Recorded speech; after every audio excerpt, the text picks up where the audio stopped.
The views, comments, stories, and opinions shared within this podcast are our own, or those of our guests, and in no way represent the views of the companies, associations, or organizations that any of us may work for or represent. All stories, events, and tales shared within this episode may or may not have happened in the manner in which they were told. They may or may not have even happened at all. The details have been changed to protect the innocent and the guilty alike. This is Squawk Ident.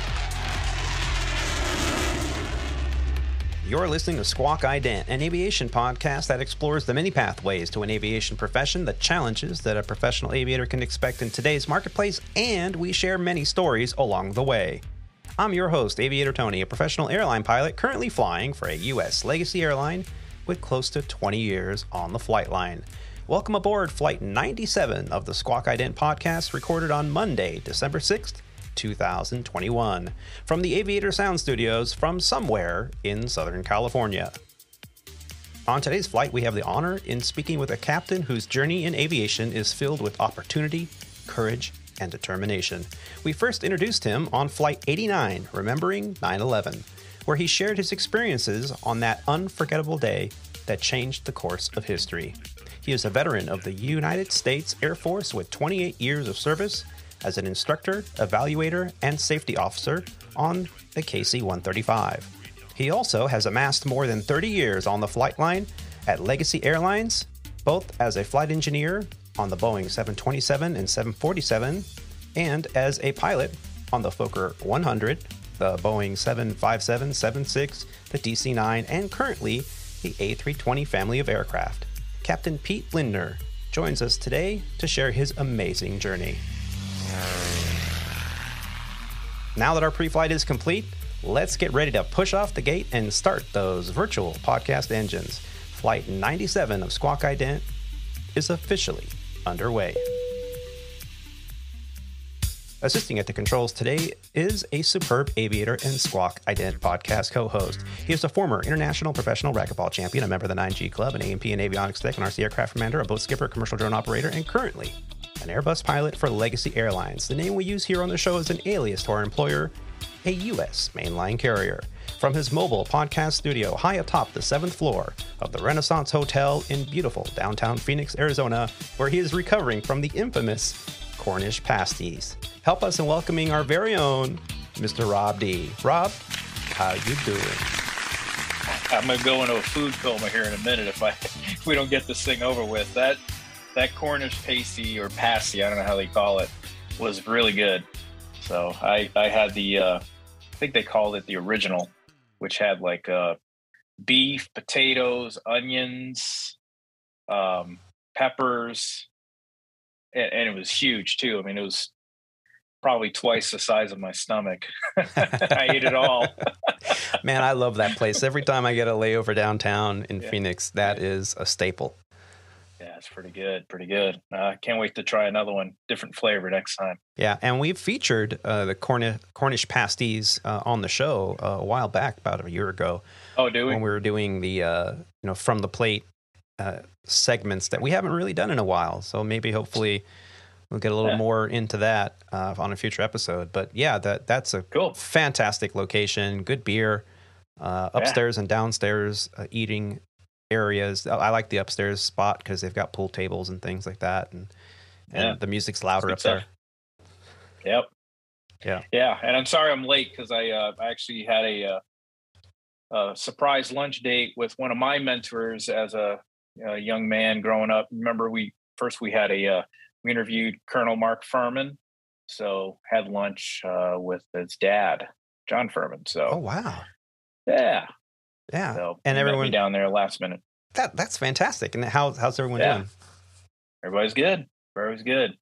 Living out here in Arizona, and figure I'd reach out to them and see what they're doing. And he's like, "Well, I only have time for lunch, so all right." But still, it is fantastic. And when you're on a layover, it's always a good idea if you know someone in the area and you have the time to reach out, because life is short and you never know. Things change in an instant. I mean, we have lived through this here in the last few years with this pandemic. If you've been flying long enough, you've lived through quite a few of these cyclical cycles, and you never know when you might change equipment, base, or even not have the opportunity to fly for a little while. So that's right. It's fantastic to hear that you took that opportunity. Capitalize. Yep. Yeah. Well, we're excited today because today's featured guest is an Airbus captain at Legacy Airlines. His start in aviation began at the age of 15 years old when he took his first commercial flight from San Jose, California to San Diego, California, and thus was bit by the flying bug. After 70 hours in general aviation flight training, he joined the U.S. Air Force as a commissioned officer, finding himself flying the KC-135As, Es, Rs, and Qs. He's here today to share his fantastic journey with us. We are honored to have Captain Pete Lindner join us from his beautiful chateau in the gorgeous city of Carlsbad, California. Captain Pete, good morning and welcome to the podcast. Hey, good morning, Tony and Rob, and thank you for inviting me to aboard the flight today. I appreciate it. Oh, we're happy to share anything with you. We're very, very happy that you're here speaking with us today. Welcome aboard. Yeah, now, last time you were on the show was during the 9/11 special that we did here in 2021, right. this year. And, we were flying together. We had just met. We were flying together. We had a long Vegas layover. And we got along immediately on the flight deck and shared a couple stories. And I was telling you what I was in the middle of doing and producing. Right. And you were more than willing to help me out and let me interview you. And I got to tell you, we had a lot of fun. In the layover hotel, setting up equipment, using like cell phones for video cameras, and it was cool. It worked out pretty smooth. Yeah, it was a good episode too. Yeah, it was. Yeah, it was, really was. And if you haven't heard Flight 89, I recommend after this episode to go back and take a listen. It's a little longer episode. I think it ended up being 3 hours, but that's because we had 6 interviews that we conducted, and the YouTube videos from that, each interview is independently uploaded onto YouTube. And just go to Squawk Ident podcast on YouTube and take a look. Those interviews, some of them were just pulling at the heartstrings, man. Between Captain Evans and Captain Felish and even yours, Pete, was inspiring to hear.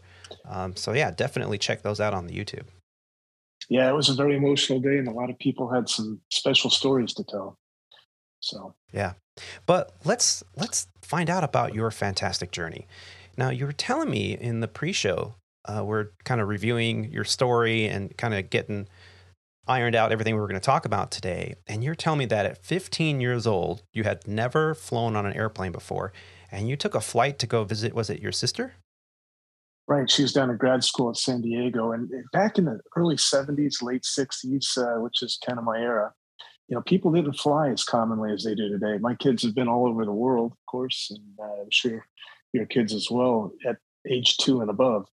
And it just wasn't it was such a major event to go fly in an airplane that it just didn't happen like it does today. And there wasn't the frequency either.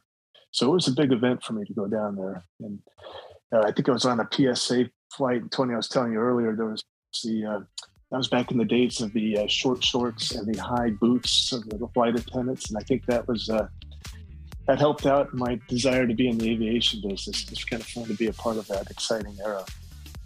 Yeah. Yeah. And what a fantastic treat to hop on an airplane for the first time and to see all this experience that adults were getting to be a part of all the time. And you're at 15 years old and you're just starting to really mature and come into adulthood. So you're starting to realize that I could do that. Not just like, oh, I want to do that, but I could do that. What was the highlight that you most remember from that flight? I just seeing the cars down below, and they're very small. You see stoplights, you see things you recognize from the ground. And to get to see them from the air was pretty cool. I also have to say, I remember walking on board the flight because, back in the 60s and 70s, things weren't very complex. We didn't have a Tesla that had a really cool, computer board that you would steer with. But to look up in the cockpit and see, a 727 flight deck or a DC-9 flight deck, it's pretty complex, relative to what we were used to. So it was very impressive to get a view of that and go, wow.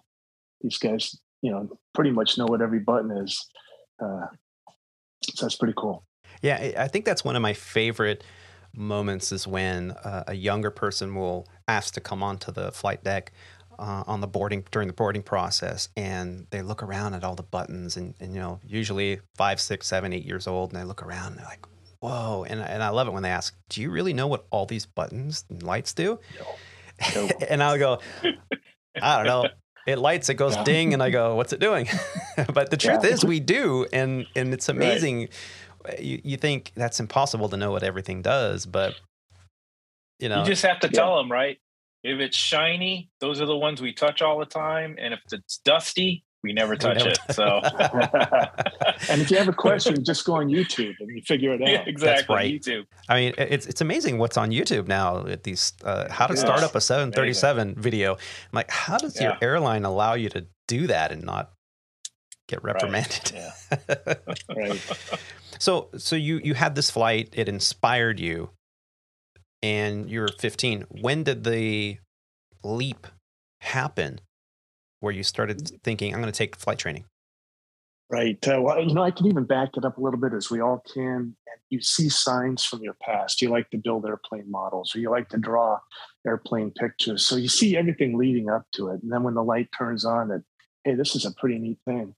I'd say it was probably age 17 where I figured that, I want to be an airline pilot. We had down at the end of our block was probably the nicest house in the 5 neighborhoods around mine, and it was owned by a Pan Am captain. And we were all in awe of him.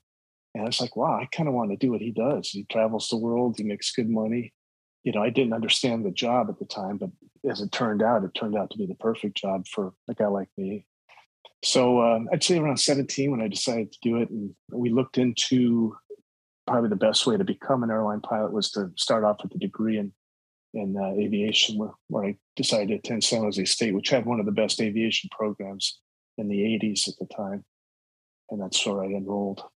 Yeah, so San Jose State aviation program. Now, times are a little different. They didn't have all these programs catered to getting restricted ATPs and things like that. Right. What's the difference between the kind of program you went through to what you've heard the newer programs are involving? Yeah, ours was more of a broader background in aviation. So you had two forks you could go along. One was the aviation management fork, which also taught you a little bit of the basics of flying. So we did get to do some FRASCA flying, simulator flying, and things like that. And you learn the very basics of flying, as well as a lot of engineering stuff too, like stress analysis on air wings and structures analysis. We tore apart airplane engines, both jet and piston, and put them back together and had to run them again. So it was really a great program back in the day. Probably graduated, I want to say 800 a year. So it was a pretty big size program. Now, unfortunately, it's down to about 100 people total in the program at San Jose State. But it was an excellent program of the day. The other fork that you could have taken was more the maintenance side. It taught you really deep the nuts and bolts, airplanes and engines and theory. Yeah. So that's what I wanted to do. Is I thought that's all you had to do was get a degree and then go out and be an airline pilot. So back in my day, we didn't really have, we didn't have access to media, social media, and internet information, and I didn't have a mentor at the time, so I didn't know that you needed actual flight time, say, to get hired to become a commercial pilot. And so I kind of found that out along the way as I went. And again, once you get up to that level, there's 2 forks in the road. There's the civilian fork and the military fork. And I just didn't have the hours at the time. When I graduated college, I ended up getting out with 70 hours. And if I wanted to fly, I had to probably go through the military. Whereas if there are other jobs in aviation that I could have done working for, say, a Lockheed or a Boeing, and you can take that route with my degree. But I really did want to do the flying. I thought I'd give it a try and see how far I could get with that. Yeah. Now, 70 hours of general aviation, normally aspirated, was that all single time, or did you have some twin time in there too? Yeah. No, it was all single time. It's all single engine time, like Cessna 172s and things like that? Yes, exactly. And I actually quit for a year in there. So my parents, God bless them, they started me off and with a little bit of money that they had to get my flying lessons, to get my license. Back then it was $20 an hour.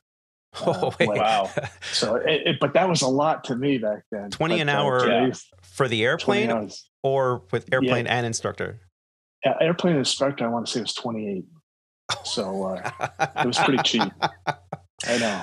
Yeah. Wow. So it cost me a couple $1,000s to get my license, but but I did quit for one period back there. I had, on my long cross country, ended up I lost my alternator and lost all my DC power and couldn't radio or navigate. So I was kind of lost, to be honest with you. I was out in the middle of Central California, and there's several Air Force bases out there from Mather down to Castle, and I had no idea where I was. So I put it down on a dirt road, probably the hardest landing I've ever had. And thank God I didn't know about it at the time, that it was going to be hard. But I went over a set of power lines, came to a stop before a pond. And they couldn't, the instructors that came to fetch me and fix the plane couldn't land. They had to land somewhere else because they couldn't get in. So I guess I got pretty lucky on that one. But it turned out I was in the, I'm sorry, Rob, go ahead. No, I was going to say, wow. And you landed it. And they, I mean, you dinged it up a little, but they couldn't land it. Yeah, well, then I got out of the plane. It turns out I was in the backyard of some farmer in Central California, and I knock on his door, and here's this old guy comes to the door just wearing his underwear and a t-shirt because he sees the airplane in his backyard. And he goes, "Well, I'll be goddamned." But he didn't even have a phone, so he actually had to drive me 10 miles into town to get to a payphone where I could call the aviation department. And back in those days too, those aviation departments, those companies that rented Cessnas, they were kind of fly by night. They didn't emphasize safety and maintenance as much as they do today, I think. But so they were mad at me that they had to send people out to fix it. But so it ended up being a 2-day long cross country solo. Did you stay with the farmer? No, they flew me back, and I got a ride out the next day. So it worked out okay. Oh, all right. Wow, that's a great story. Thank you very much for sharing that. And it's a testament to your intuition and skills, because at a low time pilot studying, training, and on a long cross country, and you put it down on a dirt road, going over power lines and not hit anything, and you can fly it, you can reuse the airplane after you're done with it. That's great. Yeah. I'd like to take credit for being a brilliant aviator, but I was more like a very lucky young kid. Yeah. And it worked out good. Yeah. Well, I'm glad it did. Yeah. Now you talked about that you had a fork in the road after college, and civilian or military route, and you chose the military route. How did that process work? Did you just walk into a recruiter's office one day and say, "Hey, I'm here to fly"? Yes, and that's pretty much what it was. And so and this again was back before testing availability on media, social media, and internet. So I didn't know what to prepare for. I just walked in and took an aviation test one day for the military, an officer qualification test, and apparently did well enough to pass, and got the slot. If I also may share another story with you that kind of ties in with the 9/11 that we talked about earlier, but there was one good scholarship at San Jose State, the Vincent Marine Scholarship at the time offered $2,000 to be used only for flying if you won it. And that, at $20 an hour, that was quite a few, that was a couple ratings. That was going to help out greatly in making a choice down the road.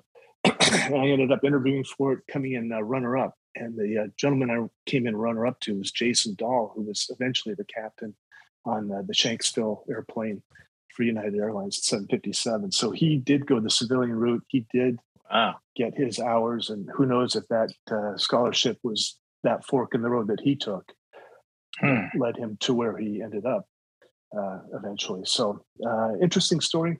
But I did not get it, and I did have to make the choice of either flying military or not flying at all. And it's such a small industry. We've said this 1,000 times, if not more, on this program. The aviation industry, although there are tens, if not hundreds of thousands of pilots out there, in one way, shape, or form, it's only a matter of time before you can start connecting these dots, these small degrees of separation that separate one aviator from another. So always be mindful, be kind, be compassionate to your fellow aviator, because you never know who the person next to you might end up being your boss one day. I mean, if you want to look at it that way. But it's a fantastic career and it's a fantastic profession. And to be able to have that connection with someone who unfortunately was a victim of something so tragic that, I mean, the last time you and I spoke on the last interview that we had for the 9/11 show, you said that moment in time was a moment that defined the future. There was before 9/11, I remember you said, and then there's after 9/11. And everyone who was alive at that time knows the differentiation, the difference between before and after. And to be connected in that way is something special. Right. Now, you went into the United States Air Force, and when you join, you go through OCS, Officer Candidate School. And how long is that program? Like 8 weeks? They call it a 90-day wonder. So there's 3 ways to get your commission. There's ROTC, which you go through, I think, your junior and senior years in college. There's the academies, Army, Navy, and Air Force academies. And third way is the 90-day wonder, which is 3 months of pretty intense training. Nothing to what some of my children have gone through, so I can't really play it up like it was hard, because they actually know the truth. And my wife was an academy grad; she went to the Air Force Academy, so she looks kind of down on my 90 days. But it was tough. It was probably the toughest thing I ever did for me, for a California kid coming out with long hair and getting yelled at and pushed around. So it was an experience. Yep, they break you down to build you right back up again. Yeah, absolutely. Now, you were on of course, through all the trainers. What did you start on the T6? Yeah, T-37. T-37. Since I had my pilot's license already, I didn't have to go through the T-41, which is a Cessna 172, where they initially train you. So I didn't have to undergo that chance to wash out. I walked right into the T-37. I think we had 110 hours or so in that airplane. What Air Force base was that at? That was at Williams Air Force Base in Phoenix, Arizona. Right Unfortunately, it's gone, but it's a beautiful. It was a beautiful area to go to school. Yep. And back then, that was out in the middle of nowhere. Now, kind of Phoenix has engulfed it, and it's one big. Yeah, Tony and I have done plenty of touch and goes there before. Oh, really? That's right next door to Chandler. Yeah. Oh wow! I flew into Chandler. I would rent a plane on the weekends just to go fly too. So Chandler. Yeah. Chandler Municipal. Yeah. So T-37's out of Willie. Correct. And then off to T-38s at Willie. And then you get your assignment from there. And I got assigned to KC-135, the A models at Plattsburgh Air Force Base in New York. And I did not know where Plattsburgh was. I was like, do they even have an Air Force base there? I'd never heard of it before. But it turns out it's about as far north in New York as you can get. It's very close to Montreal. Wow. It turns out it was a great place to go. So it was probably my least choice airplane, least choice of geography. However, it turned out to be the greatest thing. I had a good time in the plane. The location was great. I ended up meeting my wife there. So everything fell into place and it worked out real well. But just by the way, the A model is the water injection model. And this will scare the heck out of you guys, but it was 9,000 pounds of thrust per engine without water injection. If you threw a couple thousand gallons of purified water into the engines, the density would give you an extra couple thousand pounds of thrust. I think up to like 13,000 pounds. But this is a 300,000 pound max airplane. Yeah. You're talking 4 engines with water running at 13,000 pounds. So it's pretty. So it climbs like a fully loaded Airbus 321 then, huh? Yeah, exactly. Yeah, it was, if that didn't convert you to religion, one of those takeoffs didn't convert you to religion, it just wasn't going to happen. Yeah. And have you ever done a takeoff where you used every single foot of the runway? Oh, yeah.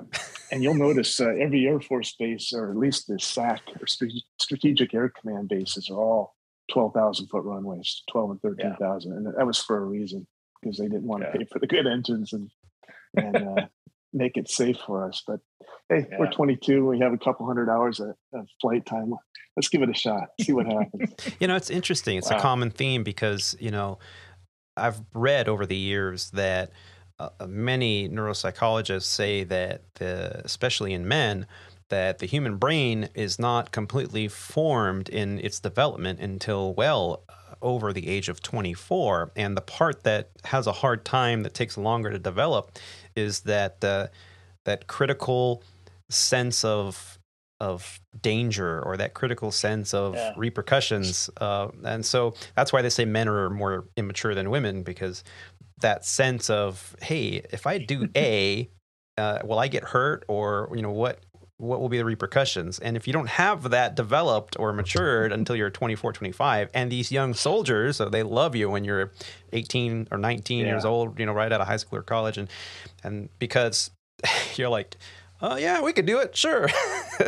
It all kind of makes sense. And more, as I hear these stories of these risky operations, I think it all kind of makes sense.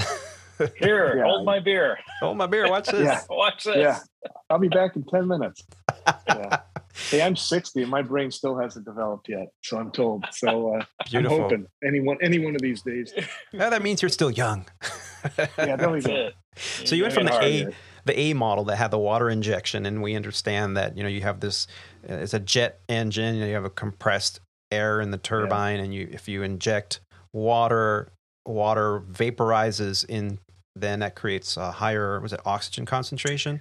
It's density. So it makes it more dense. The air that's going through becomes denser. And so that it's kind of like taking off at sea level. When you're higher, you have a higher density of air mass. I see. Yeah. Or lower density. A lot of smoke too. You get a lot of black smoke coming out. And we had to do these things called MITOs, minimum interval takeoffs, sort of the B-52s.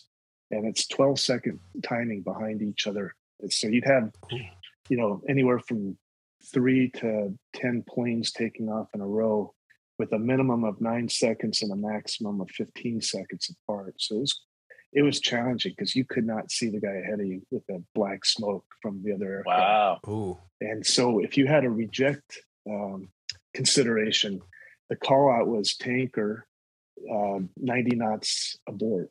And so if your airspeed was above 90 knots, you kept going. If it was below 90, you rejected also. And that was under the premise that the aircraft ahead of you, which is slightly faster, has rejected. So you need to reject as well, but you couldn't see anything. It was all on fate. And have you ever done that maneuver? No. I've done the MITOs, but we've never had to reject, fortunately. Wow. Yeah, I could see how that could go horrible. Terribly wrong. One person is not on the ball. And how did you migrate from A models to E models, and what's the difference? Well, the E model was the old 707 engines from the airliners. So the Guard, the Air National Guard, ended up buying those engines off the Air National Guard when they got rid of them and upgraded to the R models. So, I'm sorry, when the airlines, when the airlines upgraded, they sold their old engines to the Air Force and said, hey, we'll take them. And those were about 18,000 pounds of thrust each. So it was a significant increase. And so when I got out of active duty after my 8-year commitment was up, I went into the Air National Guard and was able to fly the E model, which was a pretty good airplane. It actually had thrust reversers on it, so it was a big improvement. The E models did not have thrust reversers, nor did the Rs. So what Guard unit? What state? I started with Ohio, and I did 4 years there, and then transferred over to McGuire, and I did the New Jersey Air National Guard for about, I want to say 18 years. Wow. So, and it was a great career. And if I had one tip to hand off to somebody looking to learn how to fly, and the military was interesting them, I would say go check out your local Guard and Reserve units. That is the absolute best way to go. You get the exact same training that an active duty guy gets. You don't have the commitment of, now I think it's over 10 years where you have to put in 10 solid years where you can't do anything else. Here, with the Guard and Reserve, you can get in, you can fly the world with them. And along the way, you're making friends from every different airline in the business because they're all part of the National Guard. So you have contacts and inroads to the airlines, and you're available on short notice to go get an interview and get on. You will get on much quicker. Yeah. And the other good thing about the Guard and Reserve is they tend to be localized. So the people that go to the New Jersey Guard live in New Jersey, and they are part of that Guard for most of their career, if not all of it. So you get good friends. I guess it's the long way I'm trying to say. I met some of my very best friends flying, both in combat and, regular everyday flying. Yeah. Through the Guard. Yeah, that's one thing I remember from my Guard unit was pretty much what you said is there were like 3 generations of family in the unit. I worked with the son, his father worked in, the tool crib, and, his father, which was the grandfather, worked up in, life support. And it's like, that's right, man, how many of y'all are there here? I know. And the wife works over in, admin, and it's like, wow, that's really a close-knit community. Yeah, at least in the Guard unit that I was in. Yeah. Rob, which unit were you in? I was stationed at the 195th down in Tucson, F-16 squadron there. So, wow. I served in the Guard, Arizona National Guard there, and then active duty, I was at Cannon and Luke Air Force Base working F-111s, and then transitioned to the 16. Wow, that's great. Yeah. How'd you like the 111's a neat plane? We had the FB 111's. I was going to say up in Plattsburgh. Yeah. Right. Yeah, that was a great plane. I mean, it was my first plane, and they were retiring the airframe when I first joined. So I only got to experience about 2 years of F-111 life. But the men and women that worked on the F-111 had been around forever. And so, a lot of these guys did all that since like the 70s, 60s when the F-111 was built. A lot of these guys had just been on that airframe forever. So they were old school Air Force.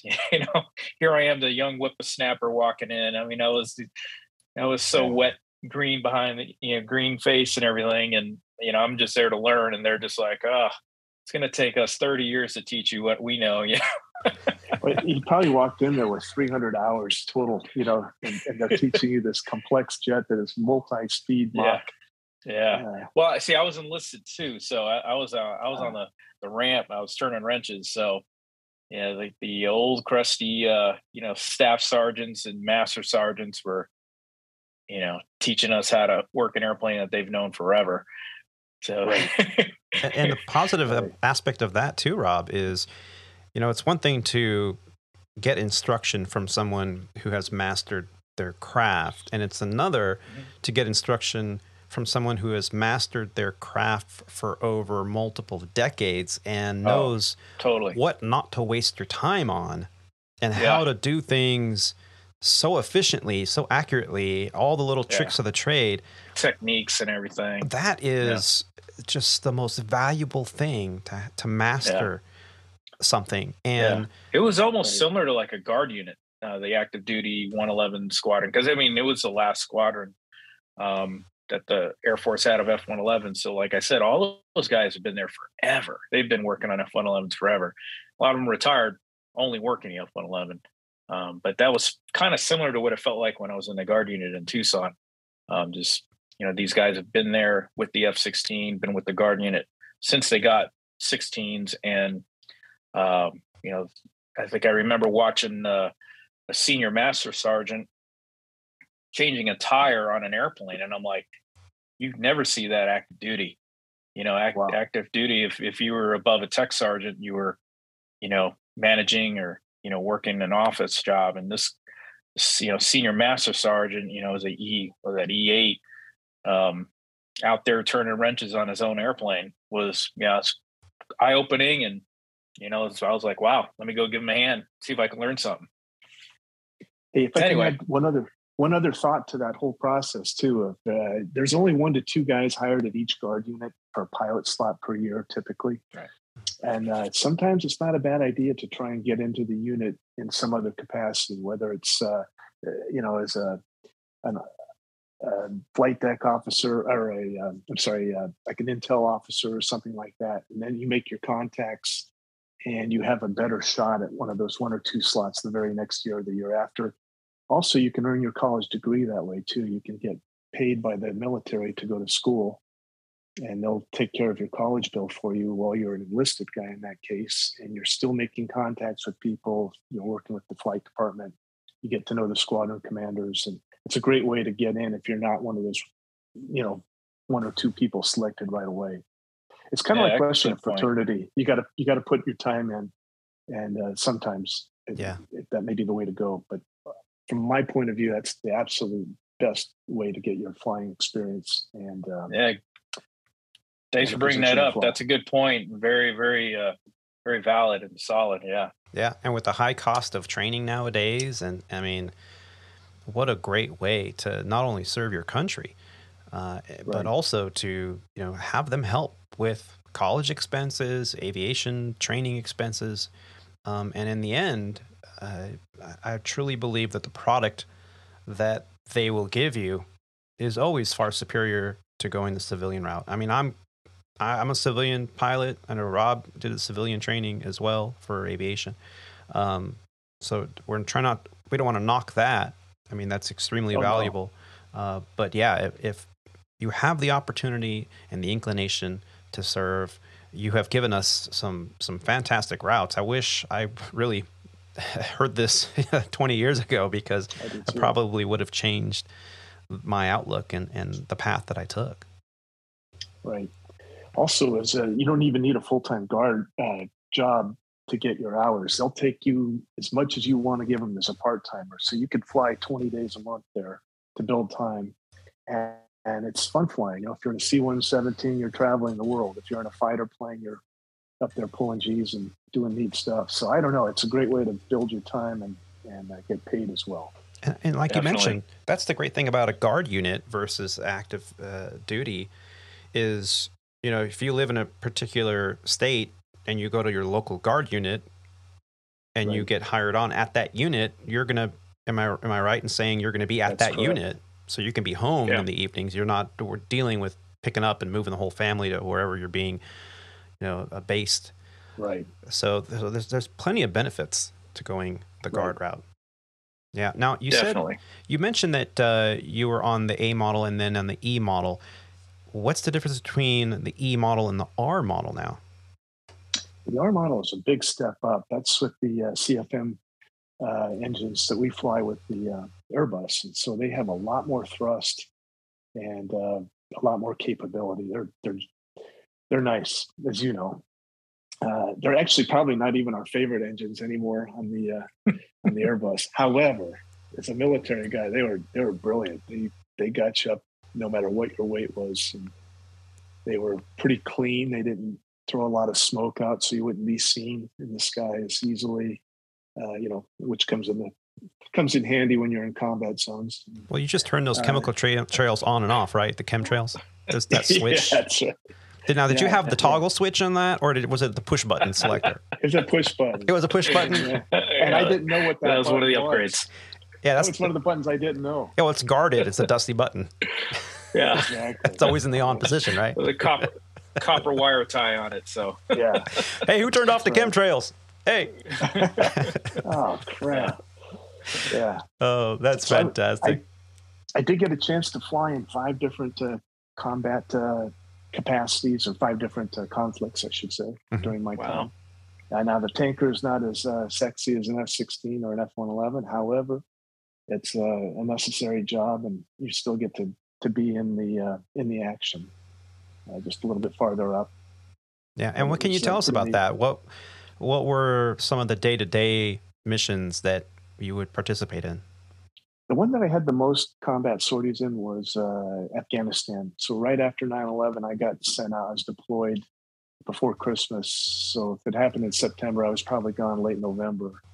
And we were some of the first sorties over Afghanistan. Those were long days. They were 12-hour flights typically, and you'd land and you'd get your minimum 12 hours off and back up again every single day. So we flew virtually every day for the first couple months I was out there, long flights. But it was pretty neat, because you're flying in over this country that they don't have electricity. You can't tell a city from a non-city out there. It's just, there were so many points of light that it looked like stars. And this is on the ground. And essentially what they were just campfires from all these different spots, but it looked like you were upside down and looking at the stars. That's how many there were. There weren't street lights, there weren't house lights, there was no electricity out there.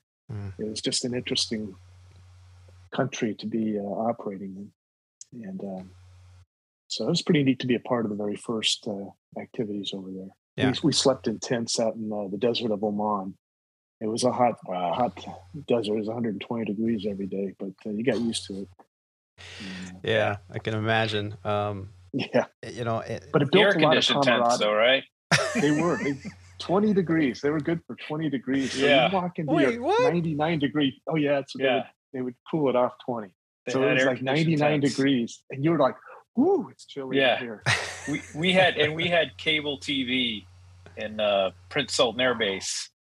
Oh wow. Al-Khar, Saudi Arabia. We had air conditioning and cable TV. That was it. Wow. Your walls were basically bed sheets strung across. Some wire. After a month in this, what we considered hell, us guard guys that were all airline guys, and we're like, "Oh my God, I'm sleeping in a tent and I'm eating an MRE. This is hell."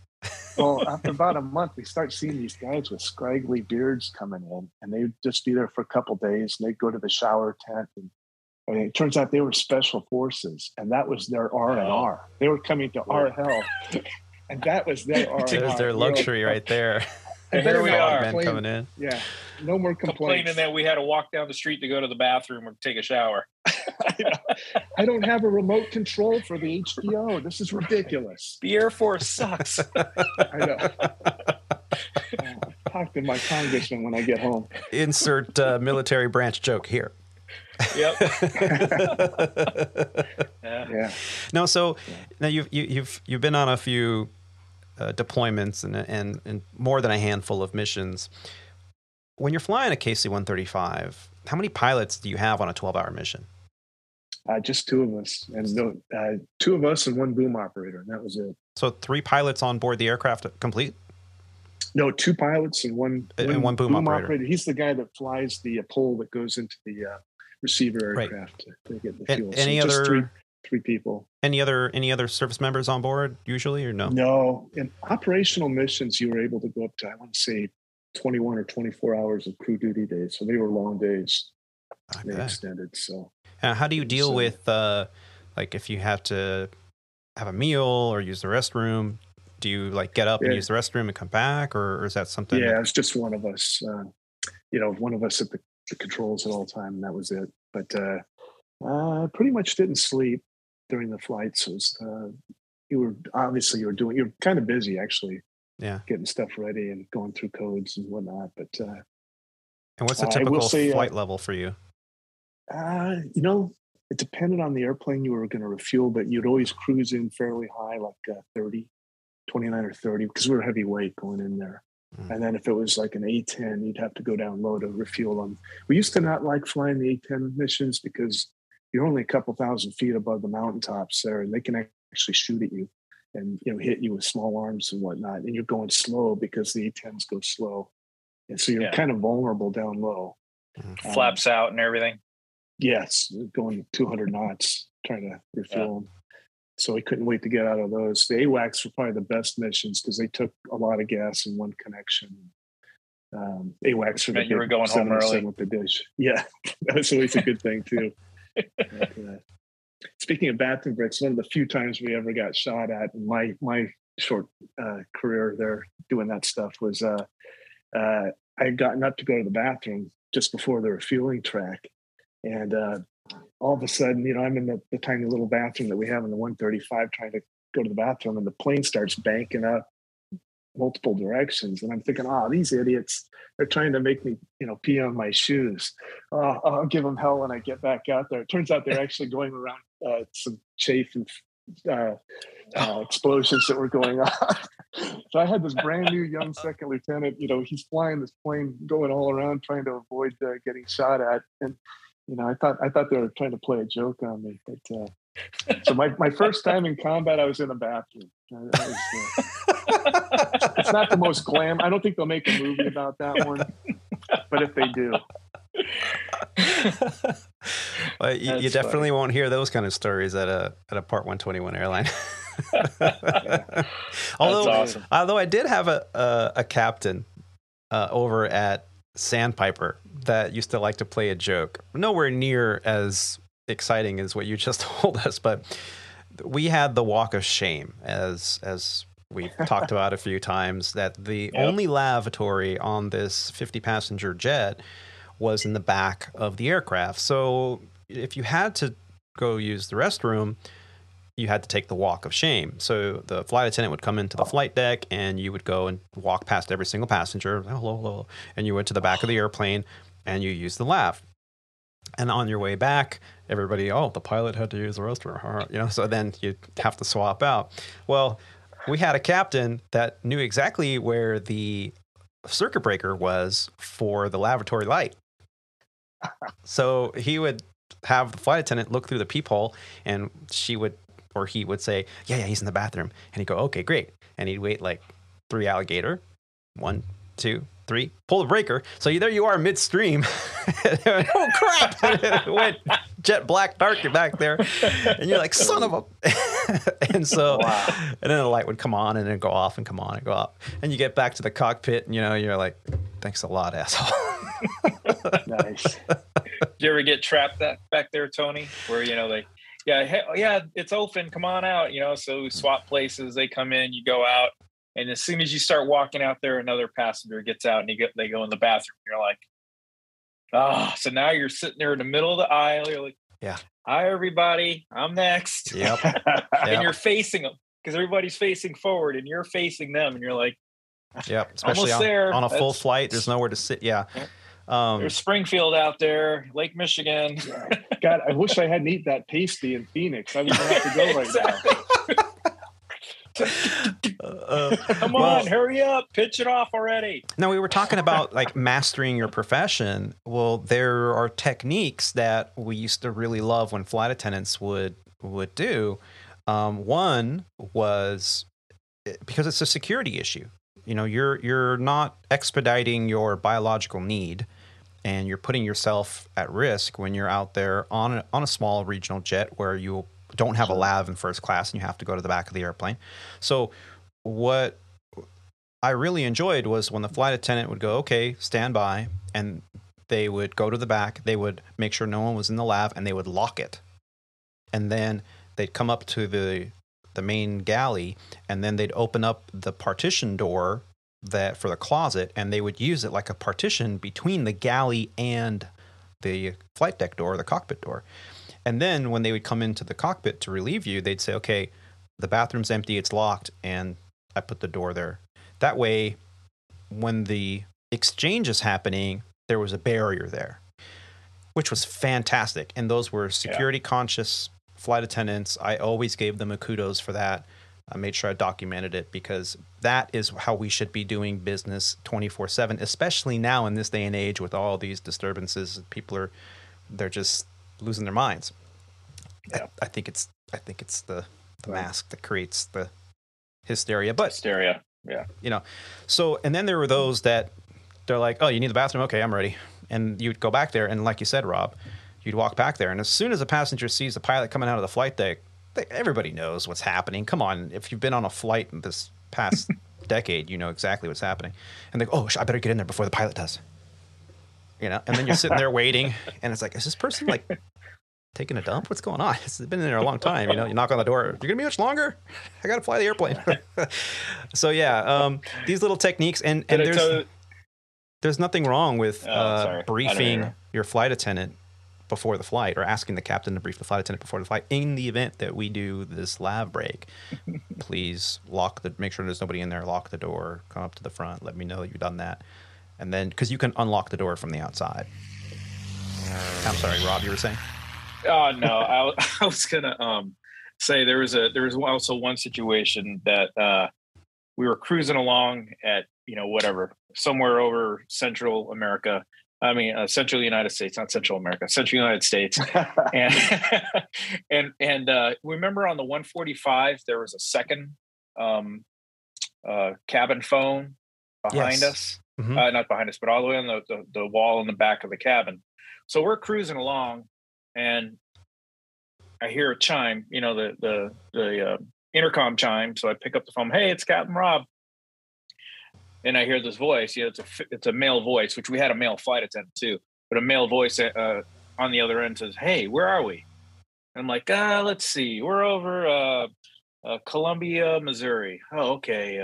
How high are we? I'm like, we're 37,000 feet. I'm like, then they go, well, how fast are we going? We're going, 0.78. And so how much longer? And they're like, I'm like, oh, we got about another hour and a half. And they're like, thanks. They hang up the phone. And I'm like, what was that all about? And then the flight attendant calls me, and they had a totally different voice. So I'm like, hey, did you just call me? They're like, no, but the passenger picked up the phone in the back, saw that it says, pilot on it. So they hit the button and they just started talking. Wow. That's hilarious. So I'm just talking to some random passenger back there. Anyway, that's going down a wormhole on the podcast here, but here we are. No, that's a fantastic story. And That's a good story. I think you did tell me that one time, because I do remember that. Oh my God. Yeah. So ladies and gentlemen, do not pick up the intercom. You have not been checked out on that equipment. Yeah. You can't call collect anywhere either. So yeah. Now, Pete, you've talked about your deployments. You talked about 9/11. Anyone that's been following the show now for a while has heard you speak on what you were doing on that day, sitting in the bread van, and having a buddy bring you some underwear and eating MREs for a few days while you're waiting to get released, and actually having to deal with strikes and nuclear strike not drills, but actual activation for a split moment there, and thankfully. Nothing came of that too serious. But since that moment in your career, moving forward, have there been other instances that were just as stressful? Good question. The first time you do a combat sorties were a little bit nerve-wracking, because you don't want to screw it up. You got a lot of codes and different words that mean different things, and you got to make sure you're saying the right things. One of the coolest missions I had, there was some stress involved, but it worked out really well. I got to work a top secret mission in conjunction with the Space Shuttle Columbia on STS-28, which is a military mission, and we did some very things that were done for the first time ever between spacecraft and aircraft. And it was really pretty cool stuff. I look back now, again, thank God I was, apparently my brain still hadn't developed at that point, because it was really dangerous stuff. Wow. We're flying that tanker formation at 45,000 feet, which was the actual max ceiling of the aircraft. And it is really hard. Your window of being too slow and too fast is just a couple of knots. And when you try and do a lead change or stay in formation with another aircraft, it's difficult. Yeah. But we did that it was a 9-hour mission. It's really cool. So we got to debrief with the astronauts afterwards, and when they got back down, but it was a pretty neat mission.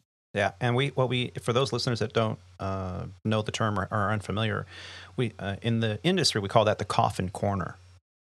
So when an airplane, a jet aircraft, reaches its maximum service ceiling, max operating altitude, there is a speed at which, if you go any faster, you could actually stall the airplane.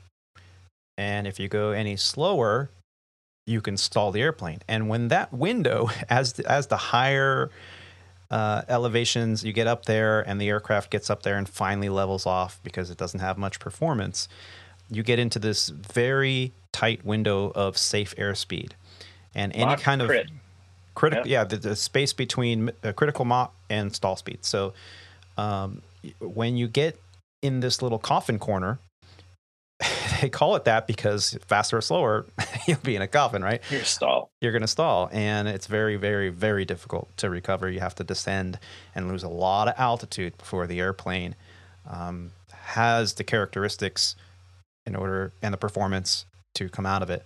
We actually practice this on recurrent training now over at Legacy Airlines, and we call that high elevation or high altitude stall recovery techniques.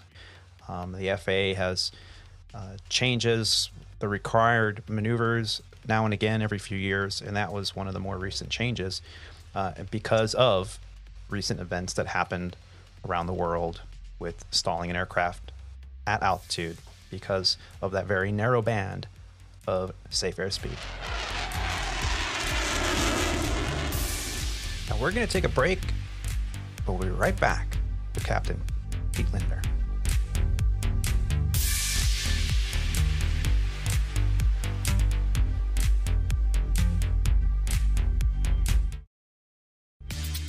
Flight 209er, you are cleared for takeoff.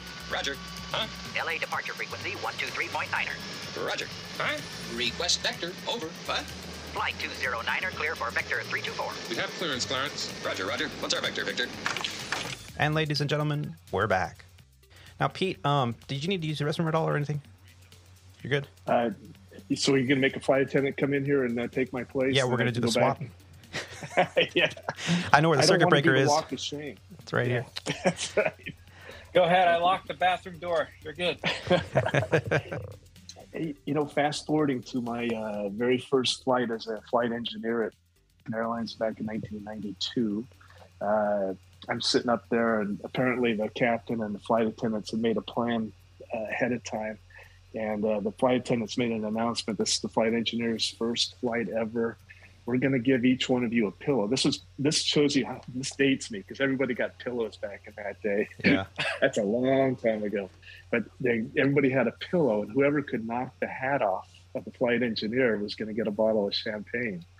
So sure enough, ding, ding, the flight attendant calls up and says, hey, there's this flap sound, this windy sounding noise coming from the aft stair on the 727. Can somebody come back and check it out? And the captain looks at me and goes, why don't you go back and check it out, but make sure you put your hat on. And so back I go, and I notice everybody's smiling at me because they're all facing me as I walk down the aisle, and they're all facing me and smiling. I'm looking, wow, that's interesting. Hello, hello, hello. And then all of a sudden I hear now, and boom, the place was filled with pillows. And I actually fell down. I got hit by so many pillows. And turns out a little kid, a 10-year-old, got the hat. So they gave his parents the bottle of champagne. Wow. That's fantastic. That's good. That was stuff. when aviation was fun. That's fantastic. Yeah. Oh, that's so cool. Yeah.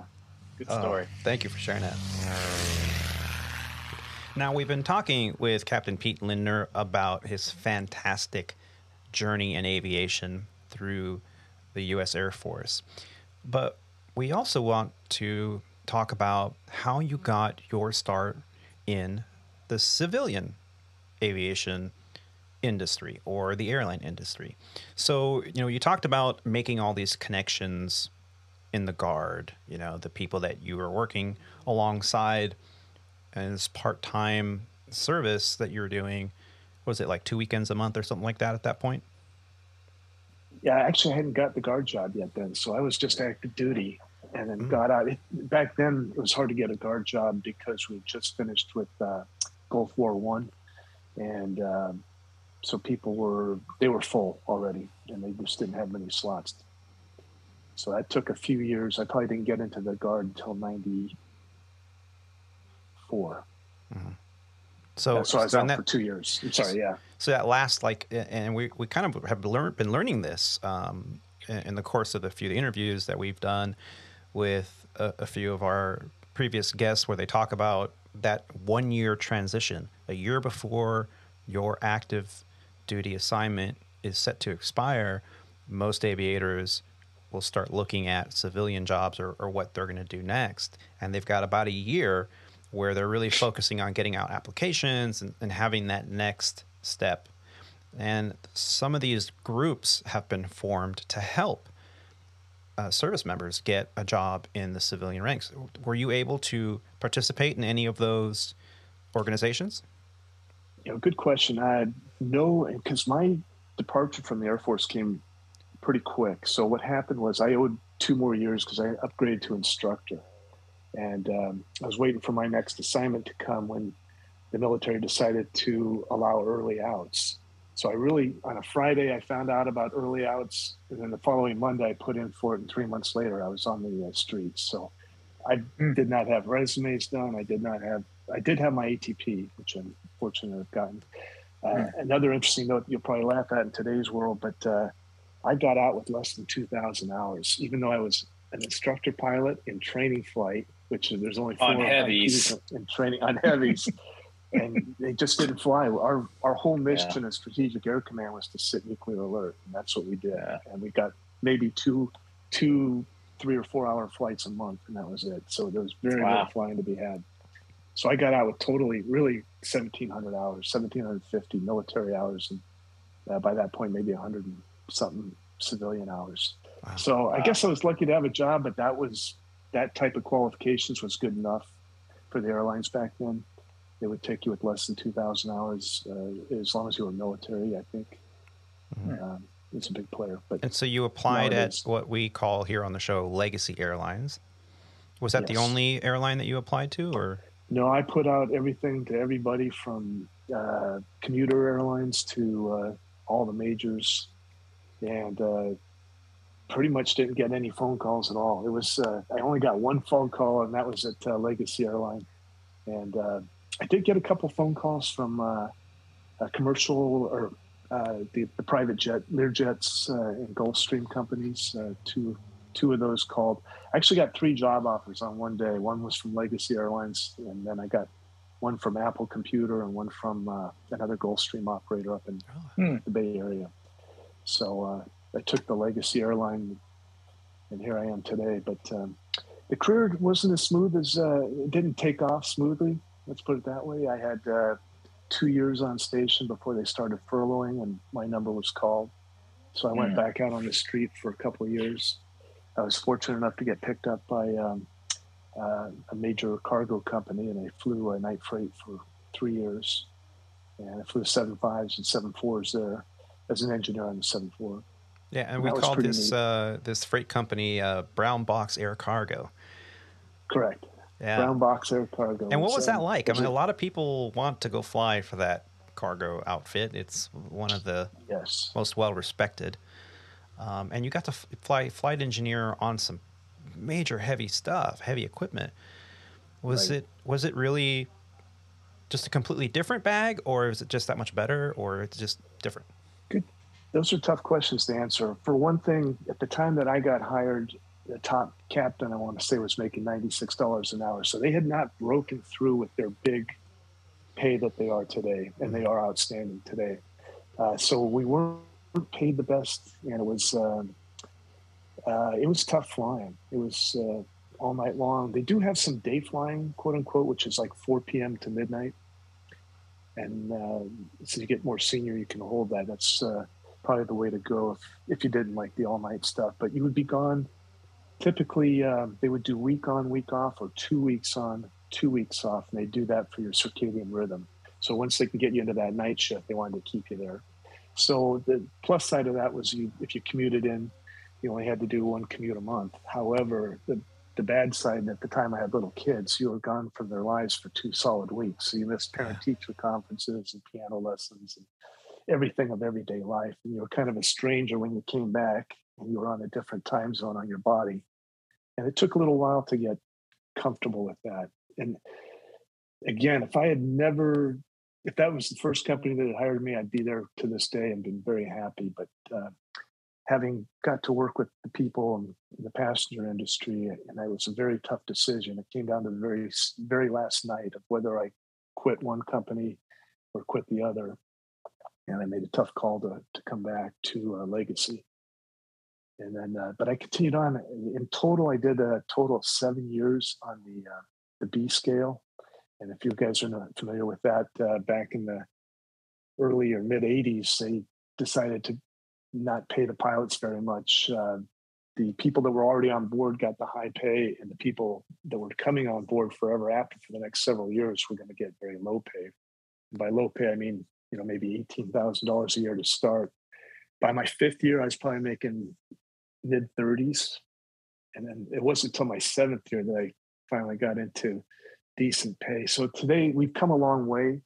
And now our second year guys get what I made as a captain in my 20th year on the Super 80. I was making 167 an hour, and that's what a second year pilot makes at a legacy carrier.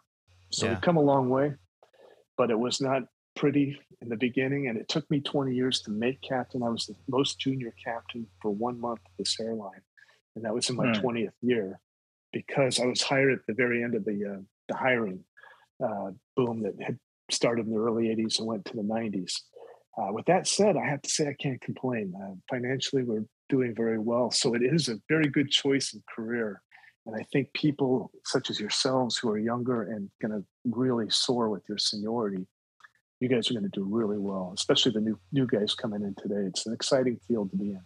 Yeah, and I just recently read this morning, intercompany mail over here at Legacy Airlines, that they plan on, 2,100 pilots they want to hire in the year 2022? 2,100. Wow. That's astronomical. The training department, I don't even know how they're going to be able to keep up. I know they're putting in 2 brand new simulators for the A320neo sims. They're making room. They've built entire buildings, simulator bays, for the new simulators over there at their headquarters. It's going to be an amazing feat if they pull it off, to be able to not only keep up with all the recurrent training that's required and bring on 2,100 new hire pilots. And so, yeah, like you said, it's a very cyclical industry. A couple of years ago, we were growing, but now it just seems like we're making up for lost time in our growth. Right. And our growth potential. You think about it, if you were to get hired tomorrow in the beginning of this growth, you could end up being almost a captain within a year, or very close to captain, because right now 2,000 from the bottom is making the bottom end of the captain's list. It's a pretty amazing thought. Yeah. Yeah. As long as you're willing and you put in your time. And like you said, you had a very difficult road of low pay, a lot of time in the right seat, furlough, going back and forth, having to make decisions to go between one carrier to another. And you had patience and resolve. And because of that, you now have put yourself in an opportunity to be in a good position. And I think early on, I met a lot of people that would jump ship really quick because they felt like the grass is greener on the other side of the fence and the neighbor's yard was way better. So even on the regional level, they would work for a year at a regional and they go, this sucks. I'm not upgrading. I'm not moving. They fed me a bunch of lies when I got hired. I'm out of here. And they go to the next regional and they'd start all over again in seniority. And then after a year or two, they're like, they're not delivering on their prompt. And so they're doing this like job skipping.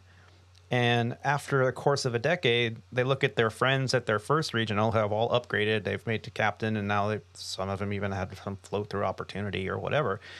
And meanwhile, they're still slinging gear for their captains at the bottom of the seniority list somewhere. And most of the time, they'll go, "Oh, it's great here. I love it," realizing that it was, not the best career choices. And a lot of times you'll hear people say, well, I don't have a crystal ball. You never know. One seniority number can make the world of difference. There's truth to that, but I think it's the people that make the best decisions, have the patience and the resolve, and kind of see it through. And they water their own grass. And in the end, at the tail end of their careers, they're the ones that are the happiest, the most successful, and have the better lifestyle. Yes. Every airline gets its day on top, too. So, when I first started at Legacy, we were the number 1 airline in the world. It was pretty cool. And I think it's changed hands a few times.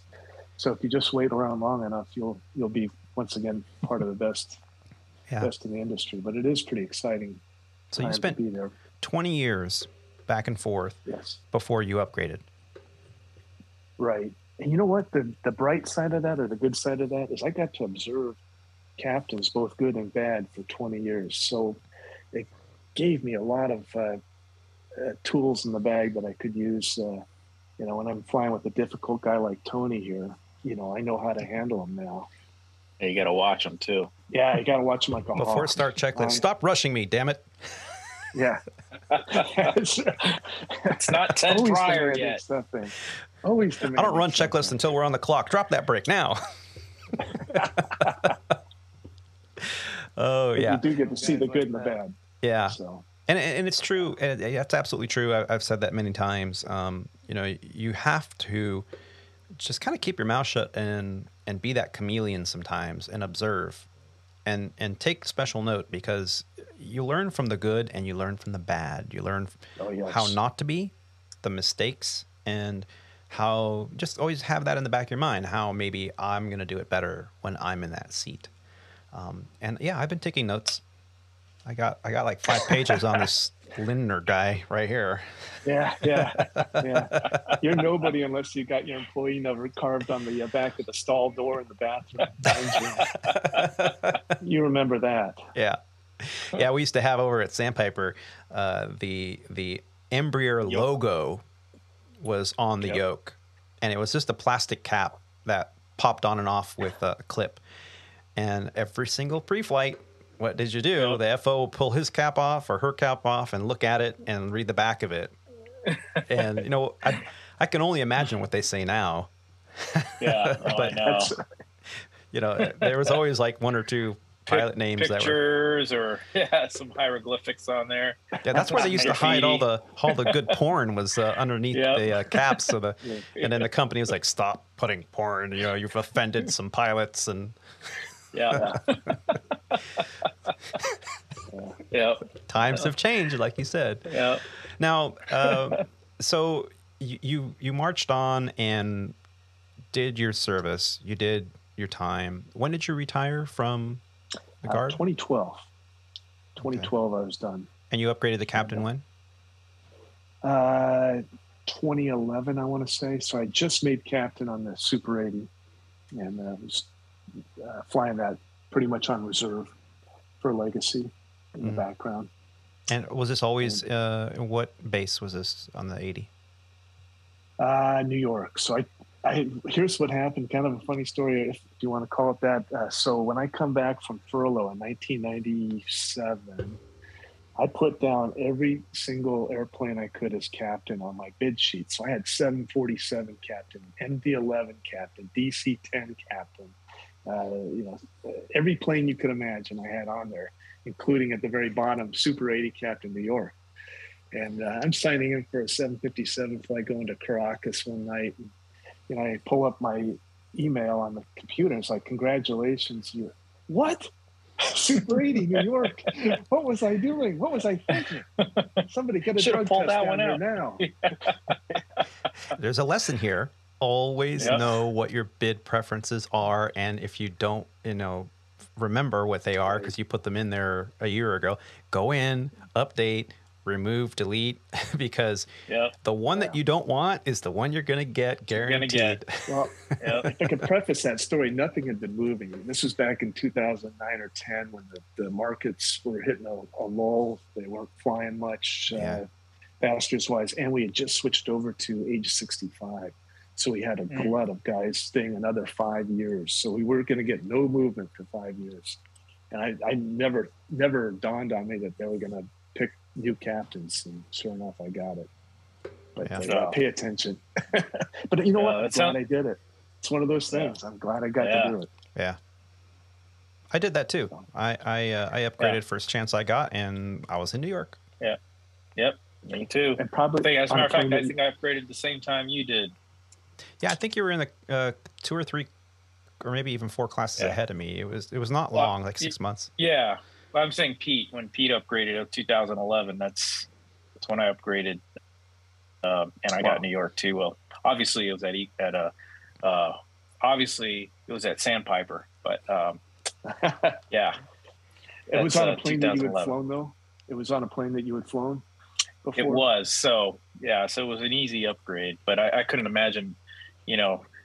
Having to upgrade on a completely different airframe, learning, having to go through the whole ground school and, simulator and learning a whole new flows. And, and the stress of just, going through the upgrade, that's a Jeopardy event right there. Yeah. Yeah. I know. You're don't not wanna only get a learning pink the slip. seat, you're also learning the airplane, and it's definitely a bigger Yeah. fire hose for sure. Yeah. Now, Pete, what year Especially did if you? you didn't pay attention the whole Yes. the previous 20 years. I know. Rob. Rob. So, Pete, I wanted to ask you, what year did you transfer over to the 320, and what made you go to that? Was it the park? 320. Yeah, I was late 2013. So I was one of the first guys to get on the Airbus. And the reason I did that, my parents were elderly and they still lived in the Bay Area in San Fran. And they were going to deploy the 320 with T models out of New York. And it was going to be exclusively for San Francisco and LA. So it turned out to be a great deal. I jumped on it and got it right away. At first, I thought I was in living hell, with trying to learn Airbus speak after flying 707, 72, 745, and 6. So I was a Boeing guy with a Boeing background. All of a sudden, I'm, living the Airbus lingo, which I've come to really appreciate that airplane, though, and actually really like it. Probably more than anything I've flown. But in any case, so it was mostly the opportunity to fly a brand new, exciting, neat airplane and also go to the places I wanted to go to. Cool. Yeah, and you've been on the airplane now quite some time. What is the thing you like the most about that airplane? The tray is pretty cool. You got to admit, you can eat your food. You're not spilling all over the place. Prop things up on it. No, I think it's kind of like the ease of landing that airplane. I was never a kick it out type of guy on crosswinds. I think crosswinds can be some of our most challenging landings in jet planes. I always used to set it up at 200 feet with the wing low and the yaw in there to land on the one tire. But in the Airbus, they teach you to bring it down to 10 feet, pull it to idle, and then kick out the crab. And that took me a little while to get that concept down. But once you do, it's like really easy, I think. Yeah. As long as you remember to increase back pressure when you kick it out. Otherwise, the nose says, uh-oh. Yeah. I'm going to touchdown now. And what's the one thing you dislike about the Airbus? I think the FMS could be better.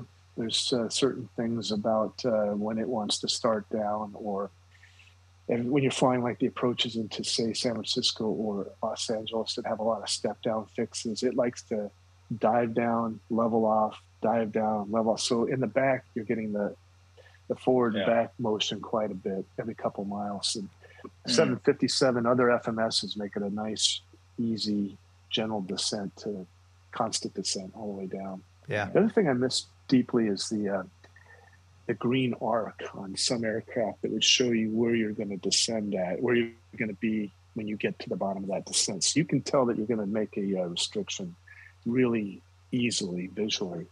The Airbus, you got to think about it, look at it, interpret the colors of the arrows and stuff. Yeah. Now, was the 7576 your favorite civilian Boeing aircraft, or? That's a great question too. Probably it was. I think that plane, I had the most time in it, maybe 8,000 or 9,000 hours. So it was really comfortable. But I did like the old 707 too. It was hard to make a bad landing in that plane. You just kept pulling back on the yoke until the wheels touched down. So if you flared high, it was no big deal. It wouldn't come crashing down like some planes, and I don't know why. Yeah. And they were not going to drag the tail because it was short. Yeah. So now, with your extensive experience, both military and civilian, I've got to ask you this question: Boeing or Airbus? I'm probably going to say Airbus. Yeah, and I know that's heretic talking. Blasphemy. It is. I know. But I've really come to appreciate the comfort in the Airbus. It's a very comfortable plane. You're not all over the place turning fuel switches on and off and balancing things and doing things. It's just automatic. Now, I imagine maybe the 78 and 777, they might incorporate a lot of the new magic today. Yeah. So without speaking to those two planes, because I've never flown them, they may be right up there. I'm hoping someday. Yeah. Now, you've had just a wonderful journey, and I just want to say thank you both for sharing it with us today, and thank you, both of you gentlemen, for your service. I would be remiss if I didn't mention that. Thanks. It's our honor. I feel honored to be able to do that. So thanks, Tony. Now, your journey you found yourself on, has it turned out the way you imagined it would? You know, it really has. Honestly, I just wanted to fly an airplane, and it is the best job in the world because it incorporates, you have to think, you have to have coordination and hand-eye. So you get to do things physically as well as challenge yourself mentally. You're constantly learning. I can't think of a better job.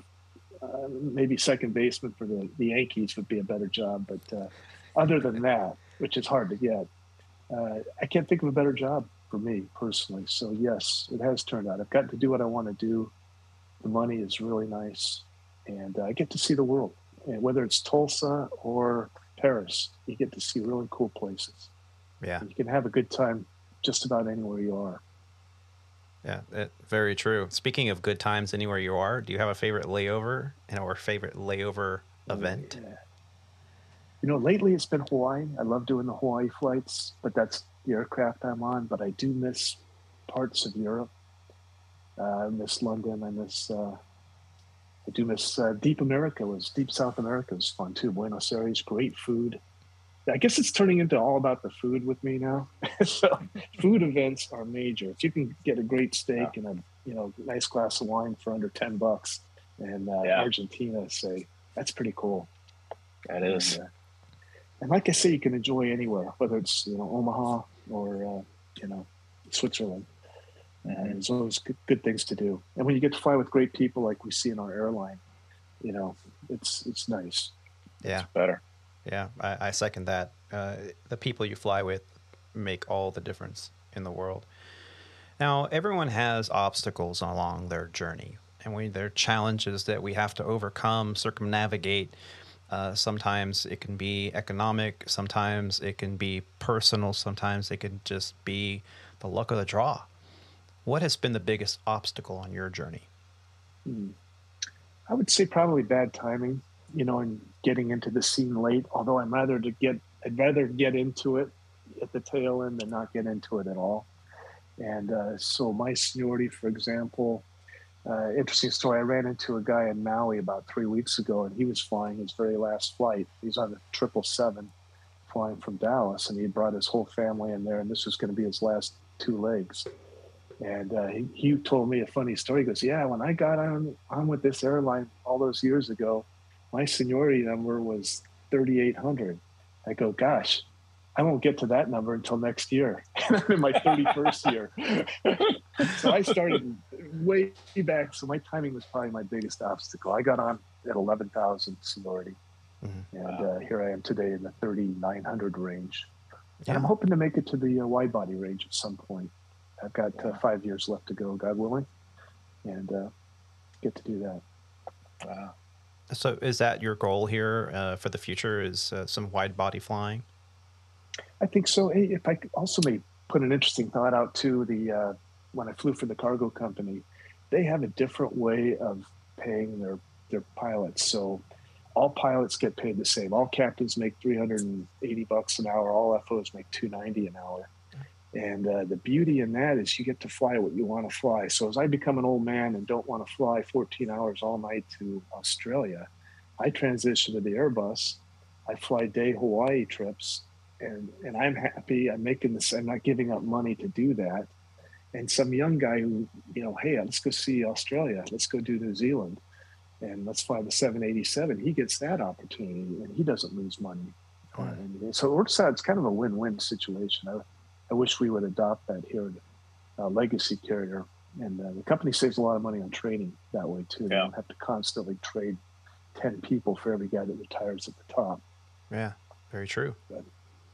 Yeah, and there's a couple issues. I mean, Legacy Airlines is under contract negotiations, has been for years now.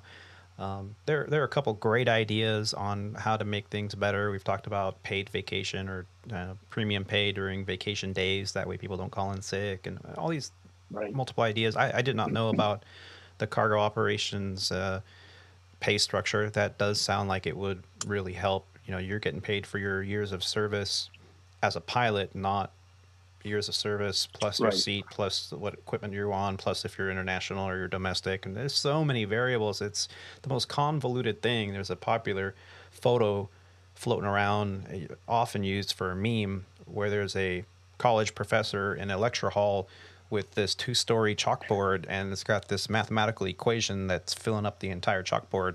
And my favorite meme is the one going, me trying to explain my schedule to non-pilots. And unfortunately, it is that convoluted. Yeah. So, but thank you. Now, sitting side saddle on a 747. Yeah, that was neat.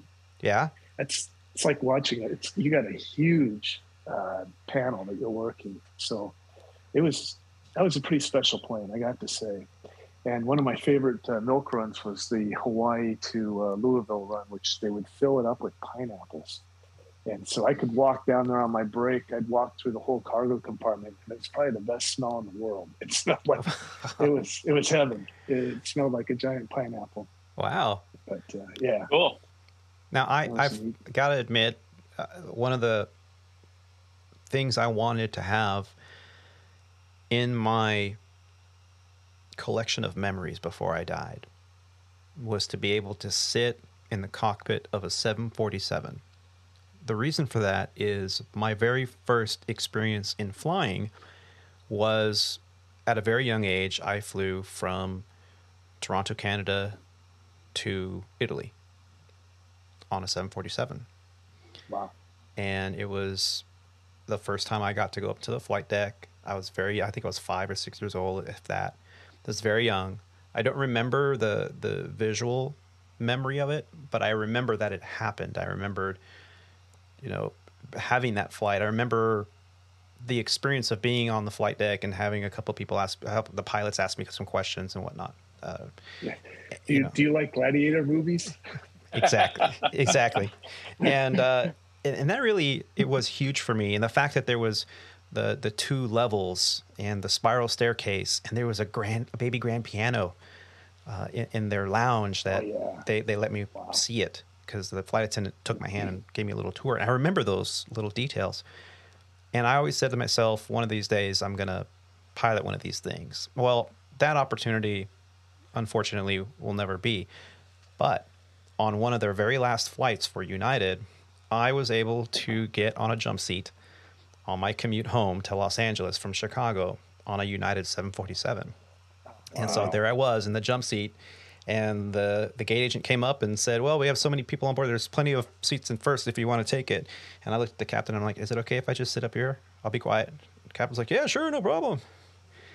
And I got to sit there. And what astonished me was on takeoff roll, with both pilots on their hands on the thrust levers, bringing all 4 of those thrust levers up to the takeoff position. And it feels like you're not even moving because you're so high up. And you couldn't hear an engine at all. Wow. It was so quiet. And as it rotated, it felt like you're taking off in a Cessna 172. It just popped off the ground and climbed like nothing. So the fact that you got to sit in that airplane and work as a flight engineer, work the controls, and be there for a living, oh, my hat's off to you, sir. That's cool. It was pretty neat. Pretty cool. Pretty high up when you taxi out too. I think it'd be scary to actually taxi that thing, because it's very narrow taxiways, as you know. Excuse me, I get choked up when I talk about taxiing. But, no, it's narrow taxiways, and they've got all those gear, the center gear. Yeah, center body steering and all that stuff. Yeah, it's really a neat airplane. Another cool aspect in my career, I've gotten to see the 70, 72, 74, 5, and 6. And I've kind of seen Boeing graduate systems-wise amongst over the years, and developing different hydraulic systems that kind of incorporate the best of all worlds. Each time it kind of upgraded a little bit better. It's kind of neat to see. Yeah, now that you're using fly-by-wire systems and everything like that too. The 787 Max aircraft, stuff like that. Pretty cool. Right. Yeah. All right, so Pete. No, go ahead. What has been your funniest layover story? What's one that sticks out in your memory of 20 years? 20 years at Legacy. Is that right? Yeah, 30 years. 30 years. Wow. That's right. We had the lost 10 years in there too. So 30 years. What's been your funniest layover? Have you had one that just gave you a belly laugh when you were there and that you can talk about? Actually, you can talk about, right? I'll give you the PG version. Don't disclose anything. That's going to get you in trouble. Yeah, that's right. Actually, one of the funniest times, I was on a 7-5 layover, and the captain and I rented a car, and we hit some beaches outside of LA, and they were kind of secluded area. And we're just kind of walking around. We had a couple of cold beverages with us, and we turned the corner, and there was maybe 3 or 4 cameras, some lights, some of those reflective panels that they use in filming, and we walked onto a set of a porno scene going on in full action, and we're looking at each other like, holy shit, and everybody's looking at us. Even the people in the act looked over, and we looked at them. We toasted them a cheer, and we backed out. We went the other direction, but it was kind of funny. I didn't expect to see that at work today. Wow. Yeah. Those are one of the awesome stories that you can't really go home and say, "Oh, what happened to your day at work, honey?" Nah, nothing. It's just boring. Well, she's gonna know now. Yeah, she's gonna know. Now you mentioned you have children. You have what, 3 children? 3 kids, yes. Yeah, and are all 3 in aviation? No, none of them are. Their IQs were way too high. They learned. Yes, so I have one. My oldest is a nurse in the Navy. My middle child is a doctor in the Air Force, and my youngest child is Army Special Forces, and he just got back from a tour behind the lines. So we're happy to see him back. Yes, and congratulations. Wow. I really was honored that you shared that with me earlier in the week. What a fantastic feeling. Yeah, we never pushed any of our children towards military. They ended up there. Unfortunately, they ended up there after Dad paid for college. So would have liked it before. I'd have hair implants and a Corvette right now if I didn't have to pay all that money for college. Oh, wow. They all turned out good, and I'm proud of all 3 of them. So yeah, absolutely. Wonderful. I've taken my kids flying before. And I got to give my wife special credit for allowing me to put all 3 of them in a Cessna 172 that I had no business flying.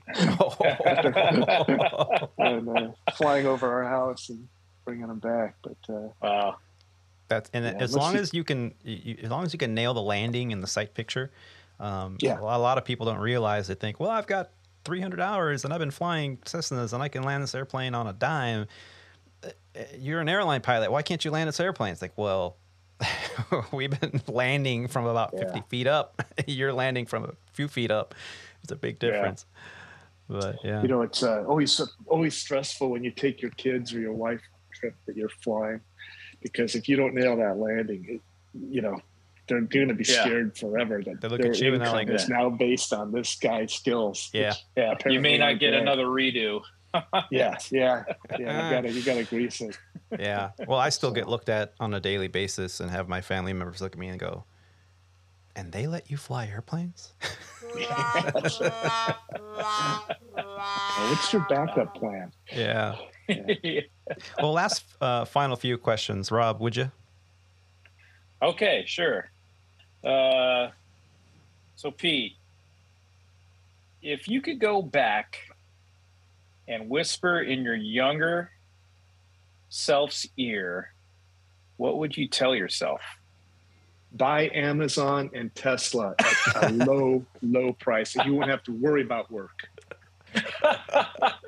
Or Bitcoin. Yeah. Great advice. Yeah, or Bitcoin.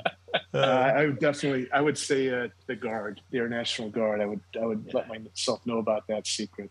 There you go. Yep, and we also We like to ask this question simply because we like to give our guests an opportunity to just reflect for a moment and think back. Okay.